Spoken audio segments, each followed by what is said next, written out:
Hello friends, CSC exam India पे आपका स्वागत है। दोस्तों, इस वीडियो में हम देखेंगे इलाहाबाद हाई कोर्ट आरओ और एआरओ एग्जाम तथा साथ ही यूपीपीएससी आरओ और एआरओ एग्जाम 2021 के लिए विज्ञान का टेस्ट सीरीज नंबर 1। हमारा जो आज का टॉपिक है वो स्थिति एवं गतिज ऊर्जा है। साइंस के अंतर्गत आपका फिजिक्स, केमिस्ट्री और बायोलॉजी आते हैं। इसमें हम सबसे पहले फिजिक्स के टेस्ट सीरीज करेंगे, उसके बाद केमिस्ट्री के, उसके बाद बायोलॉजी के टेस्ट सीरीज करेंगे। जल्द ही टेस्ट सीरीज आपके समाप्त हो जाएंगे। इससे पहले हम आपका जो है मॉडर्न हिस्ट्री का टेस्ट सीरीज करा रहे हैं। जिन लोगों ने नहीं देखा है, इसमें आपके काफ़ी वीडियो हो गए हैं। जिन लोगों ने नहीं देखा जाकर देख लें, लिंक उसका डिस्क्रिप्शन बॉक्स में मिल जाएगा। और साथ ही हम पॉलिटी का भी टेस्ट सीरीज करा रहे हैं, इसके वीडियो भी आपके आ चुके हैं। तो जिन लोगों ने नहीं देखा है जाकर देख लें। जल्द ही इनके टेस्ट सीरीज समाप्त होंगे और आरओ और एआरओ एग्जाम के लिए आपके यहाँ पर अन्य विषयों के टेस्ट सीरीज भी जल्द ही आएंगे। तो चलिए दोस्तों, शुरू करते हैं। आज के जो ये क्वेश्चन है आपके फिजिक्स के, उसके अंतर्गत स्थितिज और गतिज ऊर्जा का जो टॉपिक है उसके अंतर्गत क्वेश्चन देखते हैं। सबसे पहले यहाँ पर क्वेश्चन है, समान द्रव्यमान की वस्तुओं की गतिज ऊर्जाओं का अनुपात। देखिए, गतिज ऊर्जा जो आपका यहाँ पर होती है उसका अनुपात यहाँ पे 4 अनुपात दे रखा है। तो उस उनके वेगों का अनुपात आपको बताना है। तो यहाँ पे वेग का अनुपात आपको बताना है। तो यहाँ पे देखिए क्या हो जाएगा इसका आंसर। तो यहाँ पे देखिए, यहाँ पे अंडर रूट इसका चला जाएगा, तो यहाँ पे आपका बी नंबर हो जाएगा 2:3। तो यहाँ पे सही आंसर 2:3 हो जाएगा। नेक्स्ट क्वेश्चन देखते हैं, पदार्थ के संवेग और वेग के अनुपात के से कौन सी भौतिक राशि प्राप्त होती है। तो देखिए, यहाँ पे संवेग और वेग का अनुपात यहाँ पे यदि कर लिया जाए तो यहाँ पे जो आपकी राशि प्राप्त होगी वो द्रव्यमान होगी। तो यहाँ पे क्योंकि संवेग का भी आपका फार्मूला होता है, वेग का भी फार्मूला होते हैं, तो यहाँ पे वेग, यहाँ पे दोनों निष्क्रिय हो जाएंगे तो आपका द्रव्यमान बचेगा। तो यहाँ पे आपका बी नंबर सही हो जाएगा। नेक्स्ट क्वेश्चन देखते हैं, एक ट्रेन जैसे ही चलना आरंभ करती है उसमें बैठे हुए जो यात्री हैं उनका सिर पीछे की ओर झुक जाता है। तो इसका क्या कारण है। यानी कि उनको एक झटका लगता है, उनका सिर पीछे की तरफ झुक जाता है, झुकाव हो जाता है। तो इसका कारण आपको बताना है क्या है। स्थिरता के जड़त्व, गति का जड़त्व, यात्री का जड़त्व आघूर्ण या द्रव्यमान संरक्षण। तो देखिए, यहाँ पे एक फोर्स काम करता है जिसको कहा जाता है यहाँ पर स्थिरता का जड़त्व। तो यहाँ पे ए नंबर इसका सही हो जाएगा। जो यात्री के यहाँ पर बैठे होते हैं उनमें स्थिरता की जड़त्व होता है। जैसे ही बस चलती है तो स्थिरता की जड़त्व के कारण उनका सिर पीछे की ओर झुक जाता है। क्योंकि क्या होता है कि अचानक बस के चलने पर जो यात्री उसमें बैठे हुए हैं वो स्थिति उनकी जो होती है वो स्थिति, मतलब कि वो स्थिति ऊर्जा उसमें उन्हें उनके में संचित होती है। तो वो उसी स्थिति में रहना चाहते हैं, लेकिन जैसे ही बस चलती है तो बस क्या करती है, उनकी स्थिति को क्या करती है कि हिलाने का प्रयास करती है, परिवर्तन करने का प्रयास करती है, जिस कारण से उनका सिर पीछे की तरफ झुक जाता है। तो यहाँ पे सही आंसर आपका ए नंबर हो जाएगा। नेक्स्ट क्वेश्चन देखते हैं, एक समान गति वाला पिंड, जो एक समान गति से कोई पिंड चल रहा है, वहाँ पे देखिए क्या होगा। यदि उसकी गति क्या होगी वो आपको यहाँ पे बतानी है। तो वो त्वरित नहीं होता है, वो त्वरित हो सकता है, हमेशा त्वरित होता है, या एक समान वेग होता है। तो यहाँ पे देखिए, यदि एक समान गति से कोई पिंड चल रहा है तो वो उसमें क्या है कि त्वरण आ सकता है, वो त्वरित हो सकता है। तो यहाँ पे सही आंसर बी नंबर हो जाएगा। नेक्स्ट क्वेश्चन देखते हैं, लिफ्ट में मनुष्य का प्रत्यक्ष वजन वास्तविक वजन से कम कब रहता है। तो यहाँ पे देखिए, उसका वजन कम जो हो जाएगा वास्तविक वजन से कब हो जाएगा, जब लिफ्ट समान गति से नीचे आ रही हो, जब लिफ्ट तेजी से ऊपर जा रही हो, जब लिफ्ट तेजी से नीचे आ रही हो, या जब लिफ्ट समान गति से ऊपर नीचे जा रही हो। तो यहाँ पे देखिए, जब लिफ्ट तेजी गति से नीचे आएगी तो उसका भार क्या होगा, आदमी का भार यहाँ पे बिल्कुल हल्का महसूस होगा, और उसका जो वजन होगा वास्तविक वजन से उसको कम महसूस होगा। तो सही आंसर यहाँ पर होगा जब लिफ्ट तेजी से नीचे आ रही हो। सी नंबर यहाँ पे सही हो जाएगा। नेक्स्ट क्वेश्चन देखते हैं, किसी उपग्रह में अंतरिक्ष यात्री द्वारा गिराया गया चम्मच फर्श पर गिर जाएगा, अचल रहेगा, उपग्रह की गति का अनुसरण करता रहेगा, या स्पर्श रेखीय दिशा में चला जाएगा। तो देखिए, कोई अंतरिक्ष जो है यात्री द्वारा गिराया गया चम्मच, उपग्रह में की बात की जा रही है। तो जैसे ही चम्मच गिराएगा तो वहाँ पे क्या होगा, चम्मच भी वो साथ में ही गति करने लगेगा, वहीं रुक जाएगा, स्थिर हो जाएगा। तो यहाँ पे सही आंसर हो जाएगा आपका सी नंबर, उपग्रह की गति का अनुसरण करता रहेगा।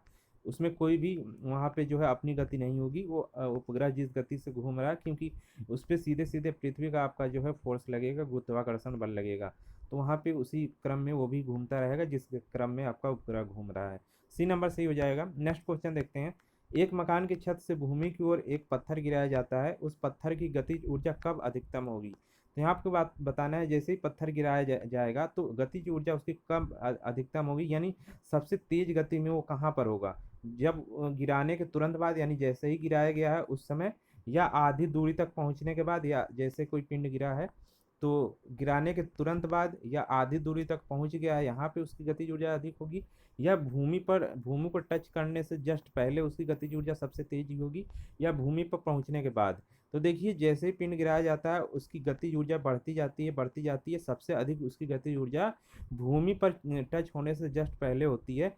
भूमि पर टच होने पर उसकी गतिज ऊर्जा समाप्त हो जाती है, वो वहाँ पे गिर जाता है। तो सब यहाँ पे सही आंसर हो जाएगा, भूमि पर पहुंचने से ठीक पहले उसकी गतिज ऊर्जा सर्वाधिक होती है। तो यहाँ पे सही आंसर सी नंबर हो जाएगा।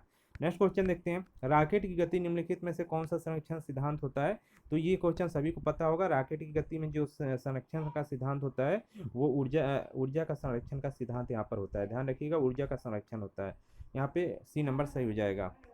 नेक्स्ट क्वेश्चन देखते हैं, और जो रॉकेट चलती है इसमें वो वेग संरक्षण के सिद्धांत पे चलती है, ये भी ध्यान रखिएगा। नेक्स्ट क्वेश्चन यहाँ पे देखते हैं, वेग संवेग यहाँ पे कह लीजिए उसको, उसके संरक्षण पे चलती है। जब वो चलती है, चलने की बात कही जाए तो यहाँ पे होगा। और यदि पूछा जाए कि रॉकेट की गति में कौन सा संरक्षण सिद्धांत काम करता है, तो आपका ऊर्जा संरक्षण का सिद्धांत आएगा। नेक्स्ट क्वेश्चन देखते हैं, दो गेंद ए और बी क्रमशः 10 केजी और 1 केजी की हैं, उनको 20 मीटर की ऊंचाई से गिराया जाता है। दोनों को एक साथ गिरा दिया गया, तो यहाँ पे पूछा जा रहा है कि क्या होगा। तो यहाँ पे बताइए, पहला ऑप्शन है आपका भूमि जो है, भूमि पर ए पहले पहुंचेगा, यानी कि जो गेंद है ए पहले पहुंचेगी, या बी पहले पहुंचेगी, या दोनों एक साथ जाएंगी, या कोई नहीं जाएगा। तो यहाँ पे देखिए दो गेंदें जब अलग अलग द्रव्यमान की हैं गिराई जाती है एक साथ समान ऊंचाई से, तो दोनों भूमि पर एक साथ ही पहुंचती है। तो ये ध्यान रखिएगा, सी नंबर यहाँ पे सही आंसर हो जाएगा। नेक्स्ट क्वेश्चन है, लोलक की काल अवधि किस पे निर्भर होती है। द्रव्यमान के पर निर्भर करती है, या लंबाई पर निर्भर करती है, या समय पर, या तापक्रम पर। तो देखिए जो लोलक होता है आपका इस तरह का, उसकी जो काल अवधि है, जो इस तरह इधर की तरफ गति करता है, फिर इधर की तरफ गति करता है, फिर इधर की तरफ गति करता है, और दोबारा फिर इधर गति करता है। तो लोलक का क्या जो काल अवधि है वो उसकी ये जो आपका ये धागा इसके साथ जो बंधा रहता है लंबाई, इस पे निर्भर करती है। इसको छोटा बड़ा करने से इसकी क्या है कि ये जो गति होती है ये कम ज़्यादा होती रहती है। तो इसको ध्यान रखिएगा। तो यहाँ पे सही हो जाएगा, लंबाई पर निर्भर करता है। नेक्स्ट क्वेश्चन है, बाल पेन किस सिद्धांत पर कार्य करता है। ऑप्शन है आपके गुरुत्वीय बल, श्यानता, बायल का नियम, या पृष्ठ तनाव। तो बाल पेन आपके किस काम करता है, इस यहाँ पर सही हो जाएगा, गुरुत्व बल पे काम करता है बाल पेन। नेक्स्ट क्वेश्चन है, निम्नलिखित में से किसी एक स्नेहक के रूप में भी प्रयोग किया जा सकता है। ऑप्शन है आपके क्यूप्राइट, हेमेटाइट, ग्रेफाइट, या क्रायोलाइट। तो यहाँ पे देखिए एक स्नेहक के रूप में भी प्रयोग हो सकता है आपका ग्रेफाइट, सी नंबर सही हो जाएगा यहाँ पर। नेक्स्ट क्वेश्चन देखते हैं, सड़क पर चलते समय बैलगाड़ी के पहियों की गति किसका उदाहरण है। तो यहाँ पे आपको बताना है जो बैलगाड़ी के पहिए होते हैं वो किसका यहाँ पे उदाहरण है। ये और चल भी रहा है ये, तो एक साथ देखिए ये चल रहा है तो इसकी एक जो स्थिति है वो भी परिवर्तित हो रही है, साथ ही इसका पहिया रोटेट हो रहा है, तो घूर्णन भी हो रहा है। ऑप्शन देख लेते हैं, दोलन और घूर्णीय गति, दोलन और स्थानांतरीय गति, या स्थानांतरीय और घूर्णन गति, या केवल स्थानांतरीय गति। तो यहाँ पे देखिए सी नंबर सही हो जाएगा, स्थानांतरीय गति और घूर्णन गति दोनों इस पे काम हो रहा है, क्योंकि देखिए ये पहिया घूमेगा भी और साथ ही इसके साथ स्थानांतरण भी उसका होता रहेगा। तो यहाँ पे सही आंसर सी हो जाएगा। नेक्स्ट क्वेश्चन देखते हैं, बादलों के वायुमंडल में तैरने का क्या कारण है। उनका क्या होता है, ताप कम होता है, दाब कम होता है, या घनत्व कम होता है, या वेग कम होता है। क्या कम होता है जिस कारण वो तैरते हैं। तो यहाँ पे देखिए उनका जो घनत्व होता है वो कम होता है। किसी भी चीज़ का आप घनत्व कम करते जाइए तो वो हल्की होती जाएगी और वायुमंडल में पहुंच जाएगी। तो यहाँ पे सही आंसर सी नंबर है। नेक्स्ट क्वेश्चन देखते हैं, मिट्टी का तेल पानी के ऊपर इसलिए तैरता है क्योंकि उसका घनत्व पानी के घनत्व से अधिक होता है, उसका घनत्व पानी के घनत्व से कम होता है, या उसका घनत्व पानी के घनत्व के बराबर होता है, या कोई नहीं इनमें से। तो देखिए यहाँ पर जो तेल का घनत्व होता है, मिट्टी के तेल का घनत्व, वो पानी के घनत्व से क्या होता है कि कम होता है, तभी वो पानी के ऊपर तैर पाता है। यदि अधिक घनत्व का होता तो पानी के नीचे चला जाता।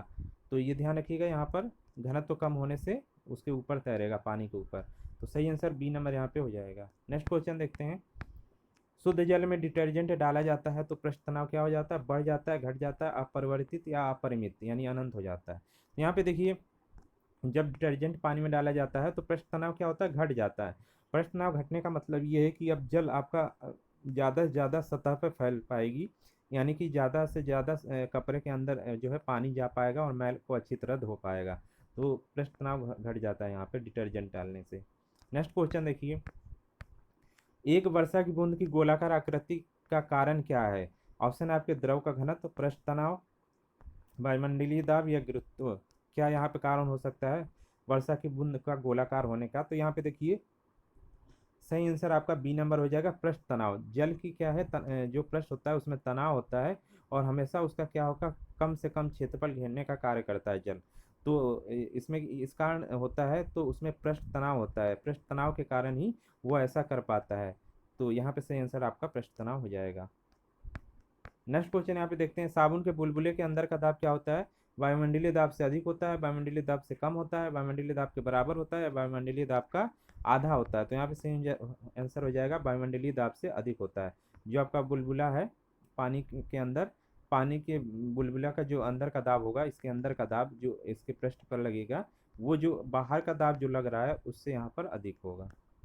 तो यहाँ पे सही आंसर आपका ए नंबर हो जाएगा।